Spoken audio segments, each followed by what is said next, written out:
Talafatu talafola radio Samoa i le nei fo i tai au malole fo lau se mai alau whaafonga o talo le asunga fua. O loo te ena le tamaitai palemia whaamtalanga o le tui lea wa mafua no maliu se tasi o talavou. O le wasala lau tala tua e feso o tai le maliu o le talavou Aukilani ma le tui o le Pfizer. O le tamaititi a onga whape vasenga sifulu tolu ma o le po le aso to nai una whaasoa ai online na maliu i le mai a faia o lona tui. Na whaatetele ina ua whaalawi loa e le loia o ia fo o se tasi o te itai a le New Zealand Outdoors Party, Sue Gray, ma na vave o na whaasoa i le to atere le ngata i tutono o Niu Sila, a o nisi mai fafo ai e le i toi aveina i lalo i le tai awa na nafi. Sau no Jacinda Ardern na nafi, e le isa feso o ta ingo le maliu o lea talavou, ma le tui o le koviti. Fautua ina i fo i tangata lau tele ia mata a lia i whaamtalanga o lo whaasoa online, ai mai se lava i lato e le o talitonu ma fe avea i tala Sese whaatatau i le tui. I reporti le Herald, o lo omoli mawai se tasi o pule a onga i lona ia malama iai na maliu ona o le fatu ai le o le koviti. E toatolu isi tangata na siele mautanga senga se Middlemore Aukilani, ua fo'i mai siaki e Faamaonia uma wa maua le koviti.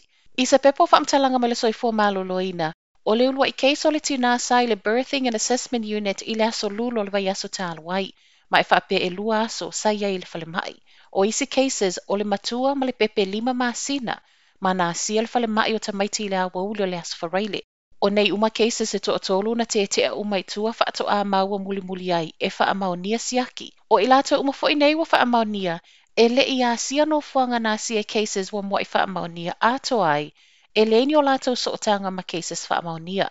O nei cases e toatolu wa toa 5 i ai tangata na sia le whalemai Middlemore i tutono le vaiaso tāluai, whaato a maua i siaki na whaia le whalemai wa maua le whaamai. Ua toa au ngani mai ai le soifua maloloina i tangata umai a ngai mo siaki, pe a mata whaalongoina a ungo le whaamai.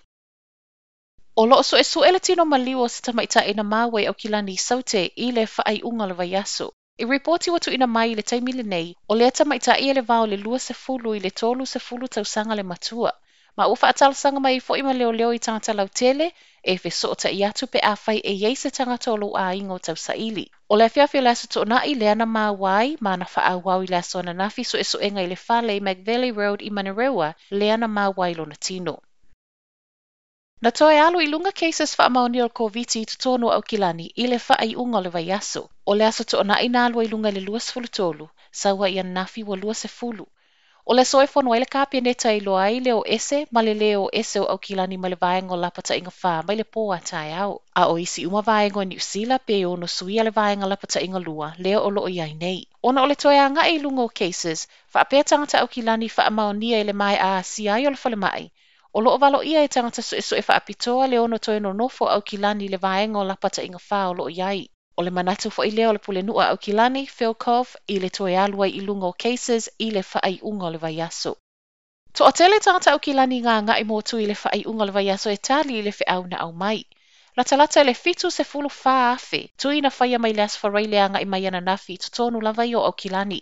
Ma o se whai numero na whaamawina i le mai asawo whaamtalanga, o le a vave ona o Ese Aukilani ma vaenga o lapataiga whā, pe ato a tele e anga i whaia tui, ato ai ma le sau I lalo o cases I community. Mai lea whai numero tele, e silia ma le se fulu whā afe tui na whaia I le park and ride ma lai vaalele I Aukilani, ma le Trust Arena I Aukilani sifo, a o le nofuanga fau whaatu mo tangata tonga, silia ma le tolu afe fitu se lau tui na whaiai.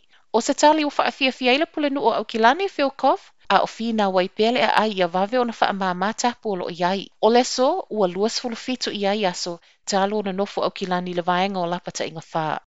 Tala whaai o tae au, whai tau se lau tangata o a inga no o atu iai le tufa ngai a se tasi o ta mawhai whaiva.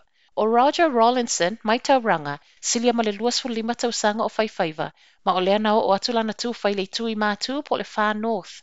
Whape tolu tōne le mamafa o ia, whaatusano na tau ma le se fulu lua afe tala, lea na tufa fua uma, ma o se fua I tali tonu Rawlinson o le afe soasoani I a inga a o ui le whainga tā o sau ma le koviti. O se tasi fo I maalosi lo na tali tonunga Faamaori o le asanga Faamaolosi ai le iwi po o lo na tupuanga. Ele I whaapito ai na o ainga Maori le tufa Rawlinson, o lea fo ina manu iai le toatele o ainga I le o ni Maori, ma esilia ma le ono se fulu ainga ma whanau, na o ia I le tufa. Tala nal nei tae au, manuia la matangol vaiaso.